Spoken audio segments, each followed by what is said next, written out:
আপনারা আমি এখন যেই কয়েকটা মানে নোট দিব, এগুলো একটা নোট নেবেন। নোটটা নেবেন এই কারণে যে এই নোটটা আপনি পরবর্তী সময়ে ট্রেনিং শেষ করার পর আপনি নিজে নিজে একটু পড়বেন, বা কোনো ক্লায়েন্টের সঙ্গে কথাবার্তা বলার সময় বা প্রাইস নেগোসিয়েশন দেওয়ার সময় আপনি একটা প্রিপারেশন নেবেন। এই প্রিপারেশনটার জন্য আমি দিচ্ছি প্রথমত সেটা হচ্ছে ক্লায়েন্ট যেই হোক না কেন কখনোই প্রথম মিটিংয়ে শেষ দাম বলে দেওয়া যাবে না। এই কিন্তু আমি পলিসিগুলো বলতেছি, প্রাইস নেগোসিয়েশনের পলিসি। ক্লায়েন্ট যেই হোক না কেন আপনি যখনই প্রথম মিটিং করবেন কখনোই আপনি শেষ দামটা বলে দিবেন, মানে আপনার বটম প্রাইস যেখানে যেই দামে আপনি দিতে পারেন সেই দাম আপনি দিবেন না। সেটা আপনার ভাই বোন শ্বশুর আপনার যেই হোক না কেন ক্লায়েন্ট কখনোই দেবেন না। দরদাম করার সময় কখনো আপনি ইমোশন হবেন না। কেন ইমোশনের কথা বলছি? হ্যাঁ, ইমোশন হবেন না। ইমোশনটা কি? ধরেন আপনার একজন খুব কাছের বন্ধু আসছে, ঠিক আছে, বন্ধুকে বললো বন্ধু আমি তো এটা আচ্ছা ঠিক আছে তোমার কমাই দেবো, ঠিক আছে, আপনি ইমোশনে পইরা আপনি কি করলেন, আপনি একটা দাম দিয়ে দিলেন, মানে বললেন আপনি আপনার বটম প্রাইস বলে দিলেন, ঠিক আছে। অথবা আপনি কি হচ্ছে আপনার এলাকার একজন লোক আসছে, আপনি ভাবছেন আরে আমার তো কুমিল্লার একজন লোক, ঠিক আছে আপনি ভাই ব্রাদার, আপনার এই ইমোশনে হয়ে আপনি আপনার দামটা বলে দিলেন। বা একটা লোক আপনাকে বললো যে ভাই আমার তো এত টাকা নাই, আমি তো স্কুল মাস্টার, আপনি যেই হন না কেন আপনি আপনি ইমোশনে পড়া আপনি একটা দাম বইলা দিলেন। সো প্রাইস নেগোসিয়েশনে কখনো আপনাকে ইমোশন হয় না। আপনি আপনার জায়গায় আপনি যে কিছু আপনি শুধু শুনবেন, কিন্তু আপনি কখনোই ইমোশন হবেন না। ইমোশন হলে কিন্তু আপনি শেষ।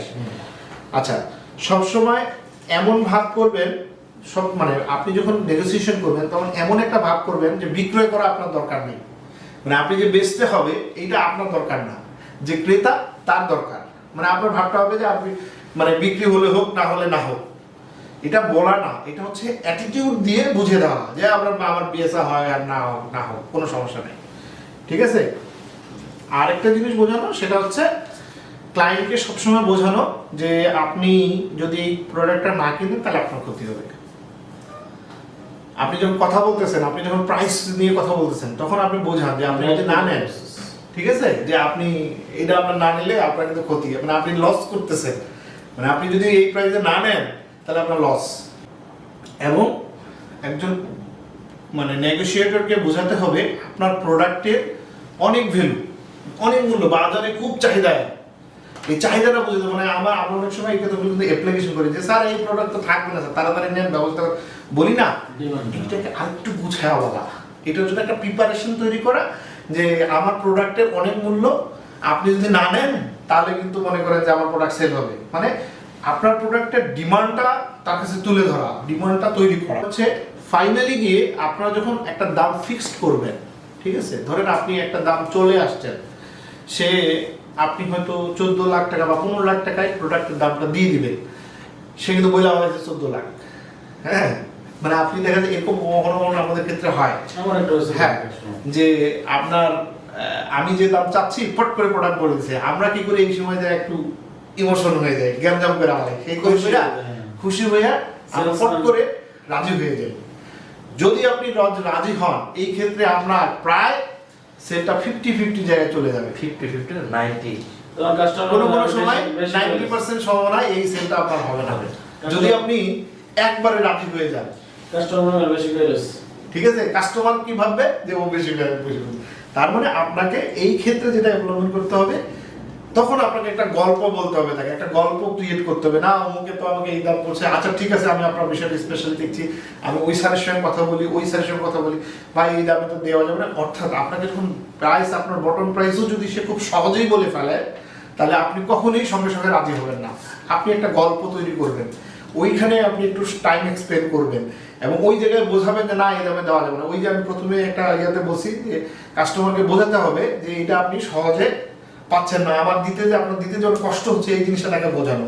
আমরা কি করি, কোনো অবস্থাতেই আপনি যদি না বুঝেন, এটা খুব ইম্পর্টেন্ট ব্যাপার, যে আপনি যদি না বোঝেন যে এটা ফাইনাল ডিল হবে, হ্যাঁ, তাহলে আপনি কখনো ফাইনাল প্রাইস বলবেন না।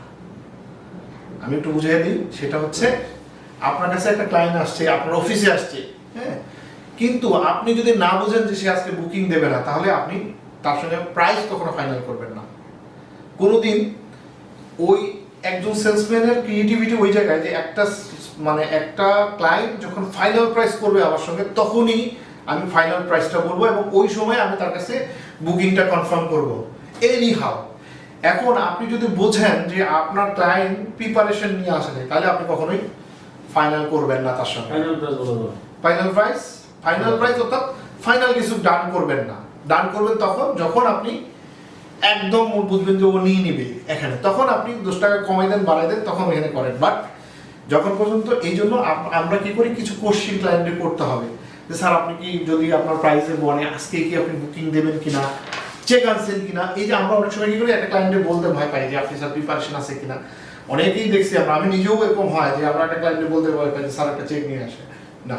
একজন সেলসম্যানের খুব সহজ করে বলি, because of you are a deal, তুমি একটা ডিল করতে যাচ্ছ। যদি তুমি ওই পর্যায়ে ক্লায়েন্টের সঙ্গে আসে না, তাহলে তুমি বলে ফেলো যে স্যার আপনি তাহলে একটা চেক নিয়ে আসেন। যদি বলে না আপনার সঙ্গে তো দাম হলো না, স্যার দাম না হলে কি আমি আপনাকে চেক চাইছি।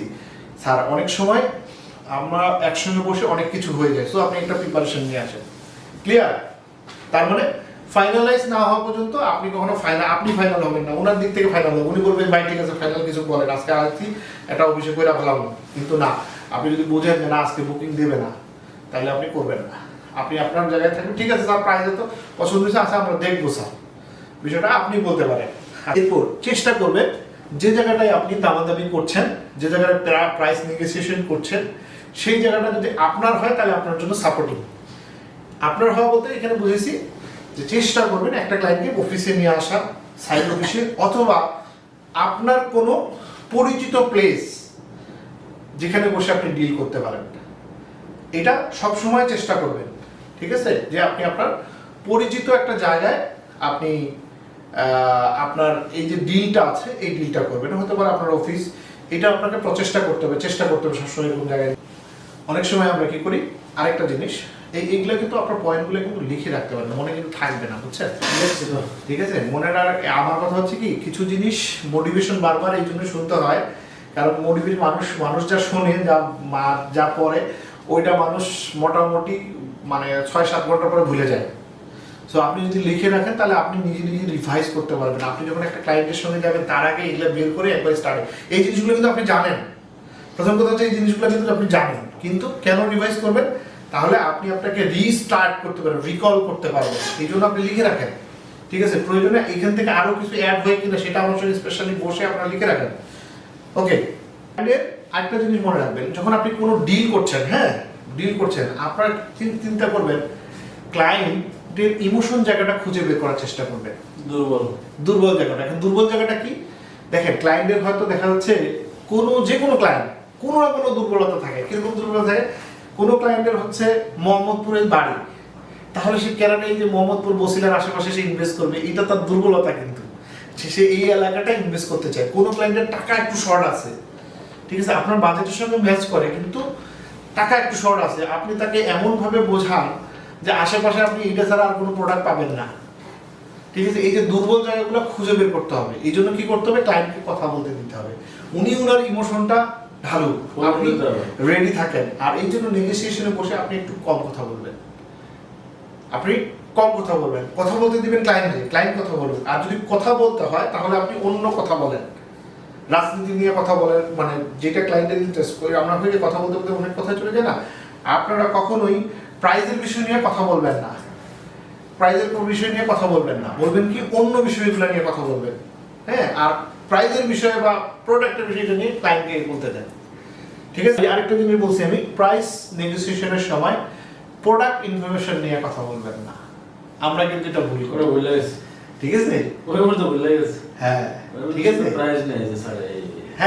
অনেক সময় আমরা কি করি, প্রাইস হচ্ছে হতে আমরা একটা ইনফরমেশন দেওয়া হয়েছে, এটা একটা মেজর ভুল।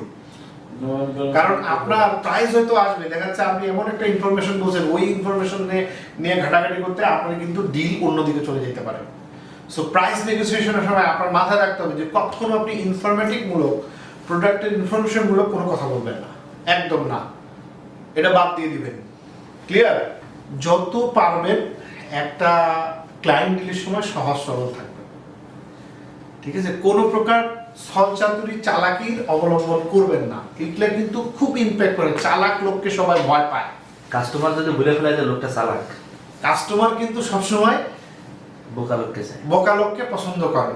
সো এখানে আমি বোকা বলবো না, আপনি বলবো এটাকে সহজ সরল বলবো, যে সহজ সরল লোককে সবাই কিন্তু অ্যাকসেপ্ট করে। সো আপনি এমন অ্যাটিটিউড করবেন না বা এমন কোনো কথা বলবেন না যেটা দেখে যেটা শুনে মনে হয় আপনি অনেক চালাক লোক, কারণ চালাক লোককে সবাই ভয় পায়।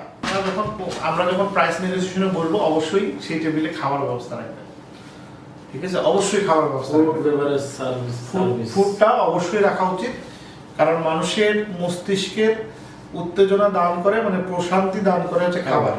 সো খাবার রাখাটা খুব জরুরি। আর যতটুকু পারবেন যেখানে বসে ডিল করবে সেই জায়গাটা একটু গোছানো হওয়া উচিত, গোছানো পরিচ্ছন্ন জায়গায় বসানো উচিত। আমাদের অনেকের মুখের গন্ধ থাকে, ঠিক আছে? যদি গন্ধ, যেহেতু আমরা মার্কেটিংয়ে চাকরি করি, অনেক সময় খাই অনেক সময় খাই না, তো ভিতর থেকে একটা গন্ধ আসে। এই জন্য যেটা করতে হবে আপনাকে প্রথমত, যদি আপনি কোনো এরকম জিনিস আপনার কাছে না থাকে তাহলে একটা দূরত্ব রেখে কথা বলা, যে আপনি বোঝেন যে আপনার মুখের গন্ধ আছে, তারপরে একটা ডিস্টেন্স রেখে কথা বলা, অথবা যদি আপনি ফ্রেশনেস কিছু পান সেটা সঙ্গে রাখা। অনেক সময় সঙ্গে রাখা সম্ভব হয় না, সেই ক্ষেত্রে আমাদের যেটা করতে হবে অবশ্যই একটা দূরত্ব রেখে কথা বলতে হবে, কারণ এগুলা হচ্ছে আপনার ব্যাড ইমপ্যাক্ট, এটা আপনার মানে সহজ জিনিসটাকে নষ্ট করে ফেলে, ঠিক আছে?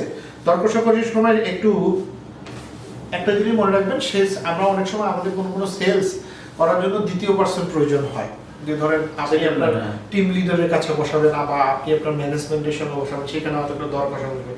এই ক্ষেত্রে আপনাকে খুব সতর্কতার সঙ্গে কিছু পলিসি অবলম্বন করতে হবে। যদি আপনি বোঝেন যে আপনার ক্লায়েন্ট দ্বিতীয় পক্ষকে চায়, মানে কোনো সিনিয়রকে চায়, তাহলে আপনার কখনোই প্রাইসের বিষয়ে তার সঙ্গে আর কোনো কথা বলা না উচিত না, যে স্যার আমার প্রাইস এটাই, স্যার আমরা কমও বিক্রি করি কিন্তু আমার বলা নিষেধ, আপনি একটু স্যারদের সঙ্গে বসেন কথা বলেন, অথবা স্যারদের সঙ্গে আমি কথা বলাই দিই। ক্লিয়ার?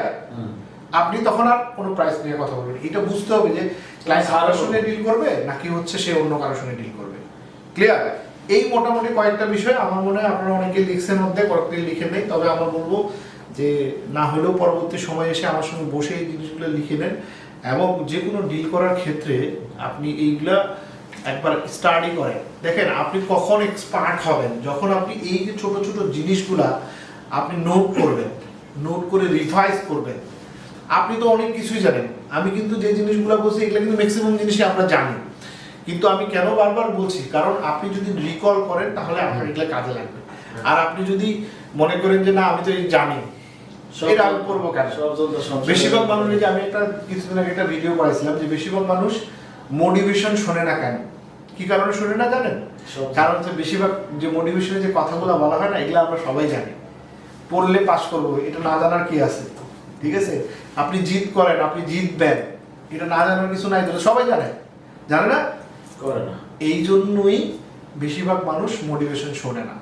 কিন্তু যারা শোনে তাহলে তারা কেন শোনে? কারণ আপনি যে কাজটা করেন এই কাজটা আপনি আপনাকে সবসময় বলেন যে আপনি পারবেন, আপনি আপনাকে সব, এই যে সবসময় আপনি আপনাকে বলবেন, এটার জন্য মোটিভেশন পাবেন করি। এই জন্য আপনার মোটিভেশন স্পিকারের কথা শুনতে হবে। ক্লিয়ার? Thank you everybody.